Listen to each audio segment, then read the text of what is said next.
ቤተሰብ እነዚህን እስኪ ማንም ቢሆን ምንም ቢሆን ምን አገባኝ የትም ቦታ ቢሆን የማንም ቢሆን ለማንኛውም በማንኛውም ጊዜ የትኛውም ቢሆን እንዴት ነው በእንግሊዘኛ የሚገልጹት?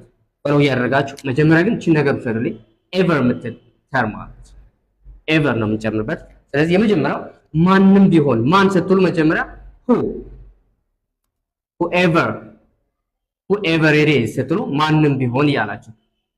እሺ ምንም ቢሆን ምን አገባኝ whatever ምን ሲሆን whatever ምንም ቢሆን ወይም ደግሞ ምን አገባኝ whatever የትም ቦታ ቢሆን የት where ነው wherever የማንም ቢሆን የማን ስትሉ መጀመሪያ whose ነው whoever በማንኛውም ጊዜ anytime በማንኛውም ጊዜ ሰዓት ኦኬ whenever በማንኛውም ጊዜ እናንተችን ኮመንት ሴክሽን ጠብቃለሁ።